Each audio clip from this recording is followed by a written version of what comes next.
स्वागत है आपका हमारे YouTube चैनल पर। तो बड़ी खुशखबरी है कर्मचारियों के लिए। 8वें वेतन आयोग के लिए गठन के लिए जो है मंजूरी दे दी है कैबिनेट, जो है कि केंद्रीय कैबिनेट ने जो मंजूरी दे दी है। ये बड़ी महत्वपूर्ण खबर है, बड़ी महत्वपूर्ण खबर है और खुशखबरी है कर्मचारियों के लिए। 8th पे कमीशन सरकारी कर्मचारियों को कितनी बढ़ेगी सैलरी, फिटमेंट फैक्टर के साथ जाने पूरा कैलकुलेशन। तो देखते हैं 8वें वेतन आयोग से जुड़ी बड़ी महत्वपूर्ण अपडेट है। तो हम यहाँ देख रहे हैं कि 8th पे कमीशन सरकार ने गुरुवार को 8वें वेतन आयोग के गठन की मंजूरी दे दी है। इसी के साथ ये अनुमान लगाया जाने लगा है कि 8वें वेतन आयोग की सिफारिश के बाद केंद्रीय कर्मचारी और पेंशन भोगियों के वेतन और पेंशन में कितनी बढ़ोतरी हो सकती है। तो ये बड़ी खुशखबरी है, देखते हैं और आगे विस्तार से। 8th पे कमीशन केंद्र सरकार ने गुरुवार 16 जनवरी 2025 को 1.27 करोड़ केंद्रीय कर्मचारियों और पेंशन भोगियों के वेतन और पेंशन वृद्धि के लिए 8वें वेतन आयोग के गठन की मंजूरी दे दी है। इसके साथ यह तय हो गया है कि आने वाले दिनों में केंद्रीय कर्मचारी और पेंशन भोगियों के वेतन और पेंशन में वृद्धि होगी, लेकिन कितनी होगी इसके लिए भी कैलकुलेशन है। ये 8वें वेतन आयोग 8th पे कमीशन के तहत केंद्रीय कर्मचारियों की वेतन में संभावित बढ़ोतरी की कैलकुलेशन कई कारकों पर निर्भर करती है।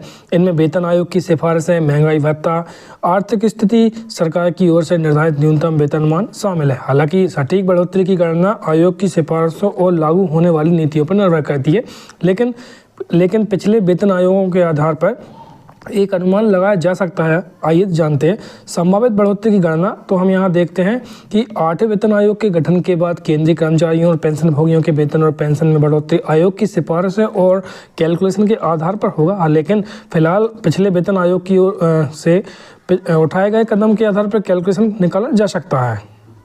तो हम देख रहे हैं कि जो 6वें वेतन आयोग में ने केंद्रीय कर्मचारियों के न्यूनतम वेतन को 2550 रुपये से बढ़ाकर 7000 रुपये करने की सिफारिश की थी। तो यहाँ 2550 से बढ़ाकर 7000 रुपये की सिफारिश की थी बढ़ाकर। 7वें वेतन आयोग ने केंद्रीय कर्मचारियों की न्यूनतम वेतन 7000 रुपये से बढ़ाकर 18000 रुपये की सिफारिश की थी।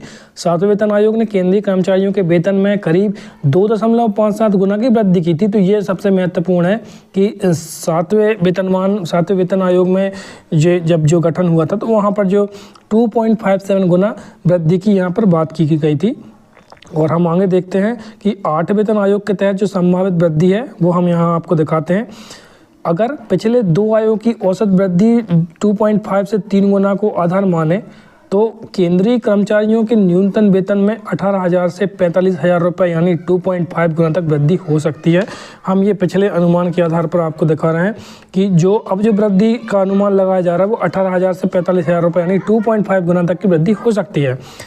फिलहाल ग्रेड्स में भी फिटमेंट फैक्टर बढ़ाया जा सकता है। जो अभी 2.57 है इसे बढ़ाकर 3 या इससे अधिक किया जा सकता है। तो यही कर्मचारियों की मांग है कि जो फिटमेंट फैक्टर है जो अभी 2.57 चल रहा है इसे बढ़ाकर 3 या इससे अधिक बढ़ाया जाना चाहिए, ये कर्मचारियों की मांग भी है। तो हम यहाँ आपको दिखाते हैं महंगाई भत्ता। 8वें वेतन आयोग लागू होने के समय डीए को मूल वेतन में जोड़ा जाएगा। अगर डीए 50% या इससे अधिक है तो इससे कुल वेतन में वृद्धि होगी। तो ये काफ़ी ये भी महत्वपूर्ण आने वाले समय में देखने मिलेगा कि क्या ये 50% ऊपर होने के बाद ये मूल वेतन में मर्ज होगा कि नहीं, ये काफ़ी महत्वपूर्ण है। आगे देखते हैं अनुमानित वेतन संरचना। हम आपको यहाँ दिखाते हैं अनुमानित वेतन जो संरचना हम आपको दिखाते हैं। तो आप यहाँ देख रहे हैं 6th पे कमीशन। तो जो न्यूनतम वेतन वो 7,000 रुपये था और इसमें जो 1.86 जो बढ़ोतरी देखी गई थी। और इसके बाद हम यहाँ देख रहे हैं कि जो 7th पे कमीशन है यहाँ पर न्यूनतम वेतन 18,000 रुपये थी और इसमें जो बढ़ोतरी थी वो 2.57 की गुना इसमें जो बढ़ोतरी देखने को मिली थी। अब आने वाली बात, अब ये सबसे मुख्य है जो 8th पे कमीशन है। तो यहाँ पर हम न्यूनतम वेतन जो है 45,000 रुपये देखने को मिलेगा और जो फिटमेंट फैक्टर जो होगा वो 3 या इससे अधिक होगा। तो ये काफ़ी महत्वपूर्ण है, यही सबसे महत्वपूर्ण है कि जो फिटमेंट फैक्टर जो है 3 या इससे अधिक हो सकता है। तो काफ़ी महत्वपूर्ण है। 8th पे कमीशन सरकारी कर्मचारियों को कितनी बढ़ेगी सैलरी फिटमेंट फैक्टर के आधार पर। तो यहाँ पर अब हम बात कर रहे हैं पेंशन की। पेंशन में वृद्धि, पेंशन धारकों को भी मूल पेंशन में लगभग 2.5 से 3 गुना वृद्धि का लाभ हो सकता है। भत्तों में सुधार होगा, बिल्कुल। हाउस रेंट अलाउंस और अन्य भत्तों में भी संशोधन होगा। महंगाई भत्ते का प्रभाव बढ़ेगा। फिटमेंट फैक्टर क्या है? फिटमेंट फैक्टर का इस्तेमाल वर्तमान वेतन को नए वेतन में बदलने के लिए किया जाता है या मौजूदा बेसिक पे को गुणा किया जाता है। तो पिछले आयोगों के फिटमेंट फैक्टर हम यहाँ पर आपको दिखाते हैं। जो छठवें वेतन आयोग था, तो यहाँ पर जो फिटमेंट फैक्टर 1.86 रखा गया था। उदाहरण के लिए जैसे 7,000 बेसिक है तो उस समय 1.86 जो बढ़ोतरी हुई थी फिटमेंट फैक्टर में, तो जो न्यूनतम वेतन थी वो 13,020 रुपये उस समय था।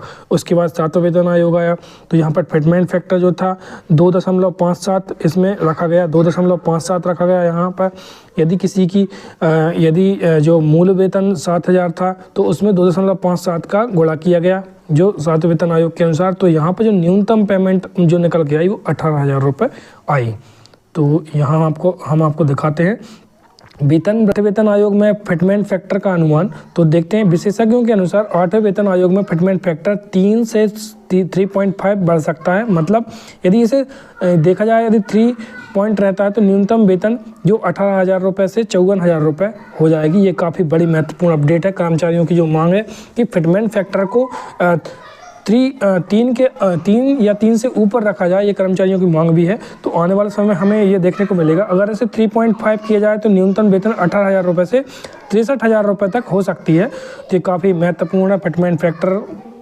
तो कर्मचारियों के लिए बड़ी महत्वपूर्ण अपडेट है। 8वें वेतन आयोग के गठन की सरकार ने मंजूरी दे दी है। आने वाले समय में देखा जाएगा कि इसमें फिटमेंट फैक्टर क्या रहेगा। फिटमेंट फैक्टर के आधार पर ही बेसिक सैलरी तय होगी। तो ये बड़ा महत्वपूर्ण अपडेट है। आने वाले समय में जो भी अपडेट निकल के आएगी हम आप तक लाते रहते हैं, तो बने रहिए हमारे साथ। Thanks for watching.